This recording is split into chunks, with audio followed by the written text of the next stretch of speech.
నమస్తే, welcome back to IT media. నేను మీ ఝాన్సీ. ప్రస్తుతం మనతో గ్యాస్ట్రో సర్జన్ డాక్టర్ శ్రీమన్నారాయణ గారు ఉన్నారు ఫ్రమ్ మెడికవర్ హాస్పిటల్ నుంచి. ఫర్టింగ్ ఈ వర్డ్ మనం రెగ్యులర్గా వింటూనే ఉన్నాము. అంటే తెలుగులో గ్యాస్ ఫామ్ అవ్వడం, నలుగురిలో ఉన్నప్పుడు ఫర్ట్ చేసినప్పుడు స్మెల్ వస్తుందని కానివ్వండి, ఫుడ్ డైజెషన్ అవ్వనప్పుడు కానీ, మోషన్ ఫ్రీగా అవ్వనప్పుడు, అందరిలో కూర్చున్నప్పుడు నలుగురిలో కూర్చున్నప్పుడు ఫర్ట్ చేస్తే అందరు నవ్వుతారు, అలానే ఆపుకోవడం, ఇంకా గ్యాస్ట్రిక్ సమస్యలను పెంచుకోవడం, ఇలాంటివన్నీ జరుగుతాయి. అసలు ఒక గట్ హెల్త్ అని కూడా ఇప్పుడు అంటున్నారు. కాబట్టి మనం ఎలాంటి ఫుడ్ తీసుకోవాలి, ఎలాంటి ఫుడ్ తీసుకున్నప్పుడు ఈ ఫర్టింగ్ సమస్యలు అనేవి వస్తాయి, ఈరోజు డిస్కస్ చేద్దాము. నమస్తే సార్. సార్, జనరల్గా ఒక క్వశ్చన్ తీసుకోవడానికి కూడా అంటే ఇబ్బందిగా ఫీల్ అవుతూ ఉంటాము, తెలుగులో కానీ ఇంగ్లీష్లో కానీ. మరి నలుగురిలో ఉన్నప్పుడు ఇట్లా బాంబులు వేస్తున్నారు అంటారు, కొంతమంది సౌండ్తో చేస్తుంటారు, కొంతమంది సైలెంట్గా పబ్లిక్లో ఉన్నప్పుడు బాధపడుతూ ఉంటారు. ప్రధాన కారణం ఏంటి ఈ గ్యాస్ట్రిక్ ఫామ్ అవ్వడానికి, ఇలా బ్యాడ్ స్మెల్తో ఇట్లా ఫర్ట్ చేయడానికి? యాక్చువల్లీ అండి, మన హ్యూమన్ బీయింగ్స్లో ఉన్న మెయిన్ ప్రాబ్లం ఏంటంటే మనం జనరల్గా చేయాల్సిన దాన్ని కూడా అబ్నార్మల్గా ఫీల్ అవుతాం అనమాట. లైక్ నేను చిన్నప్పుడు ఎలా ఉంటుంది అంటే, పీరియడ్స్ వచ్చింది అనుకోండి, లేడీస్ అందరూ బయట వేరే చోట హౌస్ నుంచి బయటకు వెళ్ళి పడుకోవడము, దేవుడి గదికి రాకపోవడము, అది జనరల్ ప్రాసెస్. యాక్చువల్గా యూరిన్కి ఎలా వెళ్తాము, మోషన్కి ఎలా వెళ్తాము అనేది, స్వెట్టింగ్కి ఎలా వెళ్తాము, సేమ్ అంతే. పీరియడ్స్ కూడా వెళ్ళటం అనేది కామన్.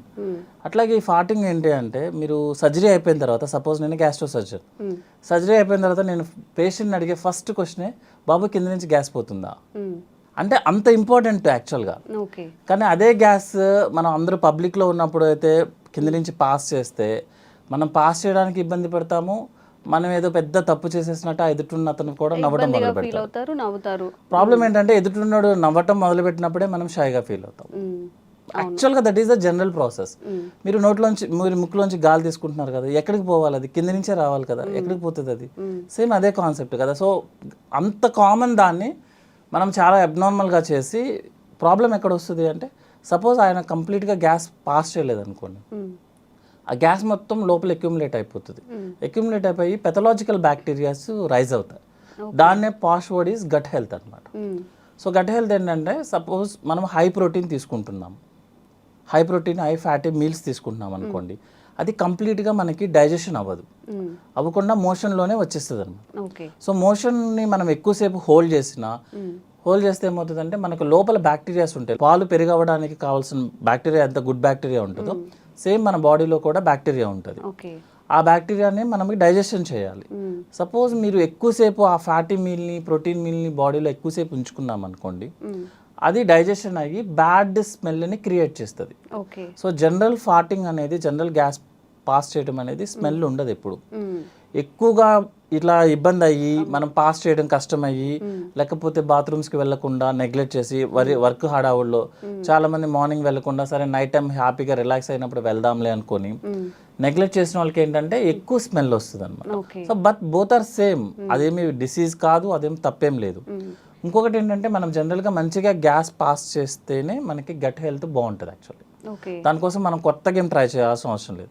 ఇంకొకటి ఏంటంటే, మనము మోషన్ పాస్ చేయాలని ట్రై చేయొచ్చు, కానీ బై మనం ఓన్ ప్రకారము మన గ్యాస్ని మనం ఓన్గా పాస్ చేయలేము.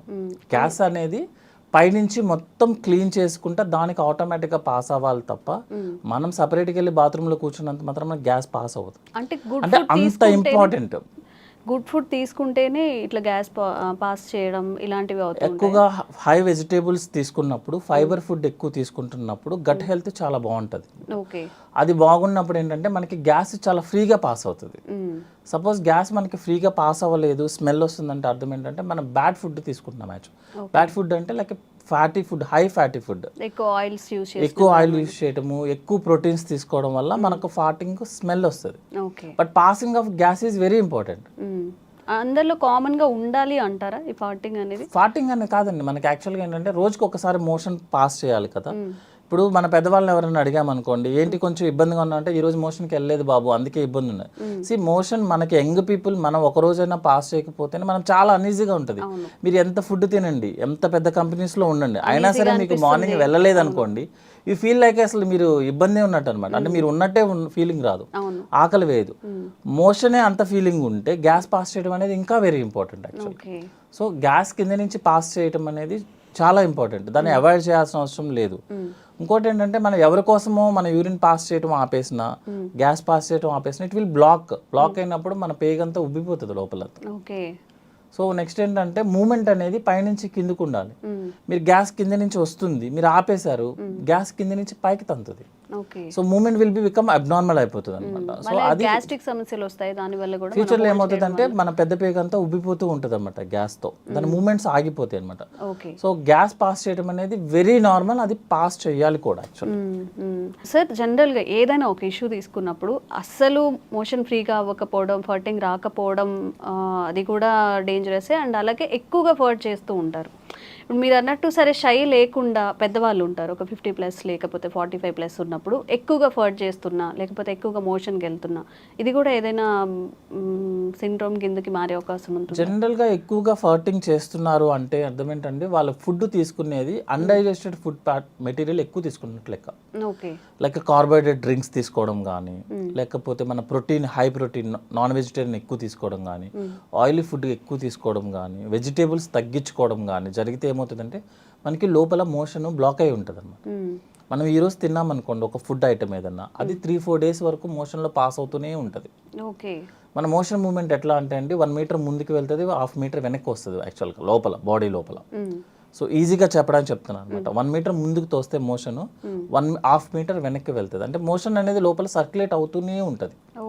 సో మంచి ఫుడ్ తీసుకోకపోతే, లైక్ బ్యాలెన్స్డ్ డైట్ అంటాం, అంటే హై ఫైబర్స్ తీసుకోకపోతే, వాటర్ తాగకపోతే, ప్రోటీన్ ఎక్కువ తీసుకున్నా, ఆయిల్ ఎక్కువ తీసుకున్నా మోషన్ మూమెంట్ ఉండదు. ఆ మోషన్ మూమెంట్ ఉండకపోవడం వల్ల లోపల ఉన్న బ్యాక్టీరియా మోషన్ని మెటబలైజ్ చేస్తుంది, చేసి గ్యాస్ని రిలీజ్ చేస్తుంది, ఎక్కువ రిలీజ్ చేస్తుంది. దానివల్ల ఎక్కువ ఫార్టింగ్ చేస్తున్నాడు తను. అంతేగాని అది హెల్దీ అంటారా, అది అన్హెల్దీయేనా? అది అన్హెల్దీ అండి. ఎక్కువ ఫార్టింగ్ చేయడం అనేది అన్హెల్దీ. ఓకే. రెగ్యులర్గా ఫార్టింగ్ చేయడం అనేది నార్మల్, హెల్దీ, వెరీ హెల్దీ. ఎందుకు ఎక్కువ సార్లు ఎందుకు పాస్ చేస్తున్నాడు అంటే this is the reason, motion లోపల బ్లాక్ ఎక్కువ అయిపోతుంది దానికి. తను చెప్తాడు లేదు నేను రోజు మోషన్కి వెళ్తానని చెప్తాడు యాక్చువల్గా. అంటే మోషన్ ఎంత వెళ్తున్నారు అనేది ఎవరు చెప్పలేరు యాక్చువల్గా, ఎవరు చూసుకోవాలి. మొత్తం క్లీన్ అవ్వట్లేదు యాక్చువల్గా. అంటే ఉండాల్సిన మోషన్ అంతా క్లీన్ అవ్వట్లేదు లోపలికి, అందువల్ల గ్యాస్ ఎక్కువ పాస్ చేస్తున్నాడు, స్మెల్ కూడా వస్తుంది అనమాట. అండ్ ఒక్కొక్కరిలో అసలు ఫర్టింగ్ ఏ ఉండదు అండ్ రెగ్యులర్గా మోషన్కి వెళ్తూ ఉంటామని చెప్తున్నారు.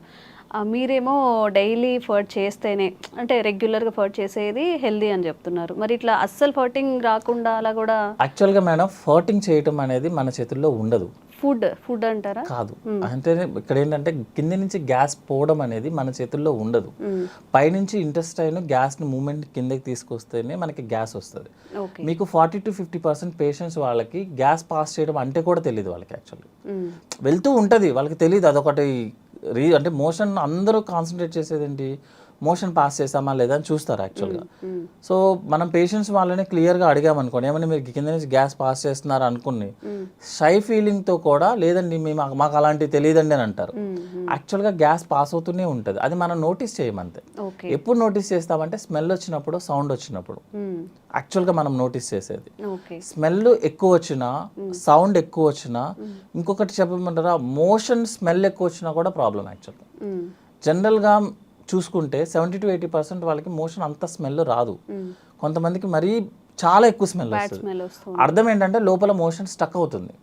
అంటే రెగ్యులర్గా పాస్ అవ్వాల్సిన మోషన్ పాస్ అవ్వట్లేదు అని అర్థం. 2-3 days అలా ఉండిపోవడం వల్ల ఎక్కువ స్మెల్ వస్తుంది అనమాట. సో గ్యాస్ పాస్ చేయడం అనేది హెల్దీ, కానీ ఎక్కువ ఫార్ట్ చేయడం అనేది, ఎక్కువ స్మెల్ రావడం అనేది అన్హెల్దీ. అంటే మోషన్ బ్లాక్ అవుతుంది, అంతకుమించి వేరే ప్రాబ్లం ఏం కాదు. ఓకే. అండ్ యావరేజ్గా పర్ డేకి ఎన్నిసార్లు మోషన్కి వెళ్తే మంచిది? కొంతమంది పదే తిన్న వెంటనే ఇమీడియట్గా టిఫిన్ చేసినా, అసలు ఏమైనా తిన్నా కానీ వెంటనే మోషన్కి వెళ్ళిపోతూ ఉంటారు. ఇది కరెక్టే అంటారు? ఇది మంచిదేనా? అసలు పర్ డేకి ఎన్నిసార్లు మోషన్ అయితే మంచిది అంటారు? జనరల్గా అండి మా దాంట్లో ఫార్ములా టైప్లో ఉంటాయి అనమాట. యాక్చువల్ డెఫినేషన్ ఆఫ్ కాన్స్టిపేషన్ అన్న వర్డ్ యూజ్ చేస్తే రోజుకి ఒకసారి లేకపోతే మినిమం 2 daysకి ఒకసారి, దట్ ఈస్ నార్మల్. ఓకే. అంటే వారంలో 3 times మోషన్ పాస్ చేయడం అనేది నార్మల్. ఒక్కసారి అలా కాకుండా కొంతమంది పేషెంట్స్ ఏంటంటే మోర్ దాన్ 2 days కనుక టైం తీసుకున్నా, లేకపోతే మోషన్ పాస్ చేయడానికి మోర్ దాన్ 5 minutes టైం తీసుకున్నా, దట్ ఈస్ కాన్స్టిపేషన్. అంతే తప్పించి రోజు వెళ్ళాల్సిన అవసరం లేదు. ఎవ్రీ ఆల్టర్నేట్ డే వెళ్ళినా దట్ ఈస్ నార్మల్. నార్మల్గా మనం రెగ్యులర్గా చూసుకునే లెక్క అయితే. అట్లా కాకుండా ఎక్కువ సార్లు వెళ్తున్నాడు ఒక పేషెంట్, అతన్ని మనం హిస్టరీ అడగడం ఇంపార్టెంట్ అనమాట యాక్చువల్లీ. అంటే కొంతమందికి హ్యాబిట్ ఉంటుంది, జస్ట్ వెళ్ళి కూర్చుంటారు, ఏమి ఉండదు అనమాట. పర్సనల్ వర్క్ కోసమో ఫోన్ మాట్లాడుకోవడానికో వెళ్ళేసి కూర్చుంటారు, ఏం చేయరు అన్నట్టు. కొంతమంది డిసీజ్ ప్రాబ్లం ఉన్న వాళ్ళు ఏంటంటే IBS అంటాము, ఇరిటబుల్ బవల్ సిండ్రోమ్. వాళ్ళు ఏం చేస్తారంటే అన్నం ప్లేట్ తినంగానే ప్లేట్ అక్కడ పడేసి పరిగెత్తుతారు. చాలా మందిని చూస్తాం. అదేంటంటే మీకు చిన్నప్పుడు గుర్తుంటే పిల్లలకి పాలు పట్టంగానే మోషన్ పాస్ చేస్తారు, దాన్ని గ్యాస్ట్రోకోలిక్ రిఫ్లెక్స్ అంటారు యాక్చువల్ అనమాట. సో ఆ రిఫ్లెక్స్ మనం స్ట్రెస్లో ఉన్నా, ఎక్కువ వర్క్ టెన్షన్లో ఉన్నా, లేకపోతే సైకాట్రీ ప్రాబ్లమ్స్ ఉన్నా, ఎక్కువ వర్క్ స్ట్రెస్ అనమాట యాక్చువల్గా. దిస్ వైట్ కాలర్ ఎంప్లాయీస్ ఉంటారు కదా, కనిపించిన స్ట్రెస్ ఉంటుంది, బయటికి సూటుబుట్టు ఉంటాము బట్ మైండ్ అంతా స్ట్రెస్లోనే ఉంటారు, వాళ్ళకి ఎక్కువ వస్తుంది అనమాట. వాళ్ళు ఏంటంటే ఫిజికల్ యాక్టివిటీ తక్కువ, బ్రెయిన్ యాక్టివిటీ ఎక్కువ. సో ఏమవుతుందంటే బ్రెయిన్ యాక్టివ్గా ఉన్నప్పుడు మీరు ఫుడ్ తినగానే అప్లోడ్ చేస్తున్నాము, డౌన్లోడ్ చేయాల్సిందే. సో ప్లేట్ అక్కడ పెట్టేసి పరిగెత్తుతారు, వెళ్ళేసి ఎంటీ చేసి మళ్ళీ బాత్రూమ్కి మళ్ళీ 10 minutesలో పరిగెత్తుతారు. అది IBS ప్రాబ్లం యాక్చువల్గా. ఇంకోటి ఏంటంటే వాళ్ళకి కోలికి పెయిన్ ఉంటుంది, అంటే స్టమక్లో నొప్పి ఉంటుంది యాక్చువల్గా. ఆ నొప్పి వెళ్ళి ఎంటీ చేస్తేనే నొప్పి తగ్గుతుంది. అదేంటంటే it's a mental problem type madam. Physical activity లేకపోవడం వల్ల జరిగే ప్రాబ్లం ఇదంతా అనమాట. దాన్ని IBS అంటాము. యాక్చువల్గా జనరల్గా IBSకి ఏం ట్రీట్మెంట్ అంటే రీజన్ ఏంటి, స్ట్రెస్. అది తగ్గించుకుంటే ఆటోమేటిక్గా IBS తగ్గుతుంది. అది తగ్గకపోతే మీరు ఎన్ని మెడిసిన్స్ వాడండి, ఎన్ని కొలనోస్కోపీలు చేయించుకోండి, మీరు ఏమైనా చేయండి, సైకాట్రిస్ట్ దగ్గరికి వెళ్ళి ఎంత ఖర్చు పెట్టండి, మీకు ఆ ప్రాబ్లం తగ్గదు. ఎందుకంటే ప్రాబ్లం వచ్చింది దేనివల్ల, మెంటల్ యాక్టివిటీ, స్ట్రెస్ ఎక్కువ అవడం వల్ల. మీరు అది తగ్గించుకోకపోతే ఈ ప్రాబ్లం తగ్గదు. మీరు చాలా మంది చెప్తారు ఇన్ని కొలనోస్కోపీలు చేసాం సార్ ఏమీ కనిపించలేదంటే, ఏమీ కనిపించదు. దానివల్ల కొన్ని కండిషన్స్ ఉంటాయండి యాక్చువల్గా. టెస్టుల్లో ఏవి కనిపించకపోతేనే దాన్ని ఆ ప్రాబ్లం అంటారు. మీకు టెస్టులన్నీ నార్మల్ వస్తాయి కానీ పేషెంట్కి IBS. అదే IBS అంటే ఏంటంటే టెస్టులన్నీ నార్మల్ వస్తే పేషెంట్ కంప్లైంట్ చెప్తాడు, that is irritable bowel problem. Okay. And ఇప్పుడు మన గట్లో అలా మీరు అన్న 2-3 days స్టోర్ అవ్వకుండా ఏ రోజుకి ఆ రోజు మోషన్ పాస్ అవ్వాలి అంటే అట్లీస్ట్ ఫుడ్లో కానీ వాటర్లో కానీ ఎలాంటి చేంజెస్ చేసుకుంటే? జనరల్గా 3 to 4 liters వాటర్ తీసుకోవాలండి. 30 minutes వాకింగ్ చేయాలి యాక్చువల్గా. ఫిజికల్ యాక్టివిటీ చేయాలి వాకింగ్ లాగా. వాకింగ్ అంటే ఫోన్ పట్టుకొని కాదు, మనంలో మనం వాకింగ్ చేసుకుంటే బెటర్, పీస్ఫుల్గా అన్ని ఫీల్ అవుతూ నడుస్తున్నామని అని ఒకే పేస్లో చేసుకుంటా వాకింగ్ చేయాలి. చాలా మంది ఏం చేస్తారంటే 10 minutes చేసి 10 minutes రిలాక్స్ అయ్యి 10 minutes అట్లా కాదు, కంటిన్యూస్ 30 minutes వాకింగ్ చేయాలి, 3 to 4 liters వాటర్ తీసుకోవాలి. నెక్స్ట్ ఏంటంటే మన బ్యాలెన్స్డ్ డైట్ అంటాము, అంటే 60% కార్బోహైడ్రేట్స్ ఉండాలి, 20% ఫ్యాట్ ఉండాలి, 20% ప్రోటీన్ ఉండాలి. కార్బోహైడ్రేట్స్లో మోర్ ఏంటంటే వెజిటేబుల్స్ ఉండాలి యాక్చువల్గా. More fibre diet you will pass by motion normally. ఫాటింగ్ కూడా రెగ్యులర్గా ఫాట్ అయిపోతూ ఉంటుంది, స్మెల్ ఉండదు, ఏమి ఇబ్బంది ఏం రాదు. Okay sir, thank you.